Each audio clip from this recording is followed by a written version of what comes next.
What's up, guys? This is a 2004 Nissan Armada. Just doing a quick review for you guys. We've had this for about 3 or 4 years now, and sometimes people have questions about them. So I just wanted to go over some common issues that they have and things that I've done to ours.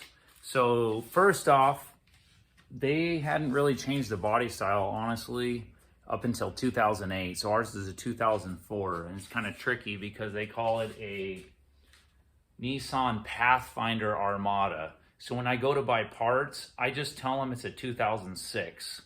It's way easier because if you go down and you have a 2004 and you tell them you have a Nissan Pathfinder, they might think it's the smaller one and give you the wrong parts. So just tell them it's a 2006, and when you look up parts on Rock Auto or whatever, just put in there it's a 2006. It'll save you a lot of drama. The other thing is we like to tow. We got a big toy hauler, and we're pushing probably 8,000 pounds. So I went ahead and did the header upgrade because these things are known for cracked manifolds, and these were definitely cracked. I did the job myself. Cajun B pipes is who I did the whole thing through. Super cool guy. If you guys need, if your cats are going bad or your manifolds are cracking, Cajun B pipes. The dude is incredible. I did the work myself. I'm fairly handy. I am not a mechanic, but I did the job myself. It saved me probably $1,000 at least, if not 1,500. I also did the revved up tuner for it as well. You have to do that because I live in a place where I have to get smog done. Oh, the up rev. So it's backwards for you guys. But anyways, up rev. I bought the whole package. I think it was $2,200 or $2,400, and he builds the B pipes for you. But anyways, yeah. So other than that, I have 187,000 miles on it. Original engine and transmission, as far as I know. I did a transmission service on it. I put the Pro 4X wheels and tires. I got a smoking deal on those. I think it paid $1,000. And they only had 50 miles on them. And they're off the brand new Titan Pro 4X. So that was a total score. Also, in the rear, they have rear air suspension, which can be a nightmare. I got a replacement pump and still was having issues. I bought shocks on Amazon and put those on. It was still leaking. So what I ended up doing, since I have so many miles on it, is I got the regular springs from the lower model. So I just put in, it was not the SE model, I guess SL maybe. And I put the regular springs in there, and I left the air suspension because now it kind of works. It just lets out air overnight, but at least I have the heavier duty springs, and it holds the trailer a lot better. So I have the airbags plus the factory springs that come with the non-airbagged model.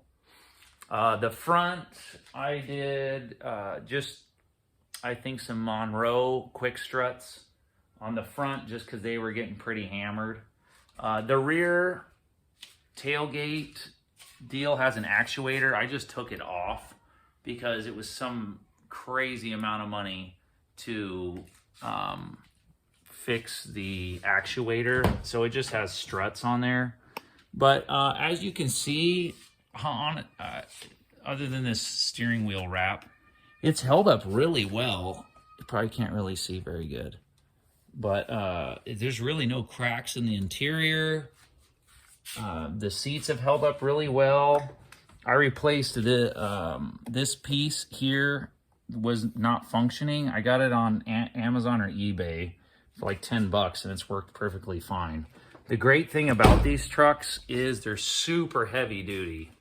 I mean, for, I don't know, for a half-ton pickup, I guess, kind of body sort of thing. The independent suspension in the rear is really nice. This one is the SE model, and it is loaded. For 2004, I mean, it's got heated seats. It's got, you know, these convenience mirrors. Here, I'll try to show you guys this. So this is the rear view mirror. It has these lights on underneath, which is really cool.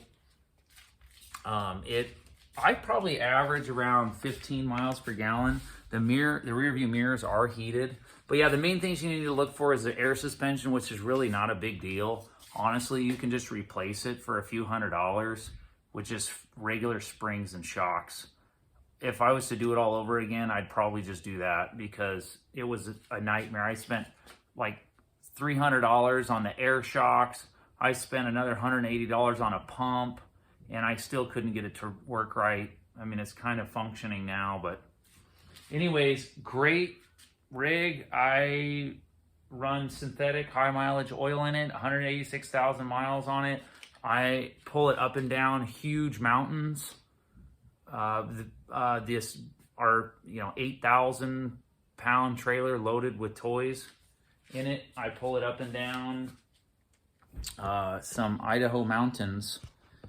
But honestly, this thing has been great. I mean, I picked it up for $6,000. It put some HID headlights in it. It's got this bug deflector. I would take it off, but the paint is getting kind of hammered under there. I don't know, it's kind of hard to see. Also, the paint on these, for whatever reason, up on the hood, on the roof, is starting to fade. That seems to be pretty common in Titans and Nissans in general. I don't know what it is, but up here you can kind of see the paint fading. That just happens. But anyways, if you want a good, strong rig that you want to tow with, I mean, these things are workhorse. You can find engines and stuff for them if you're ever worried about blowing a motor. They're relatively inexpensive to get new motors or used motors on, you know, whatever site you use. I'll flip my camera over. I know, I'm sorry it's dark in here. But let's see here. Flip it around for you guys. I don't know. My wife drives it mostly. It has this massive center console up here, which is hard to see. And I don't know what you put in there. Ours has the captain's chairs. It does have the option to put a center seat in there. So you can hold, what, 8, which is cool. But yeah, so overall, pretty sweet rig. Like it. Definitely worth getting one.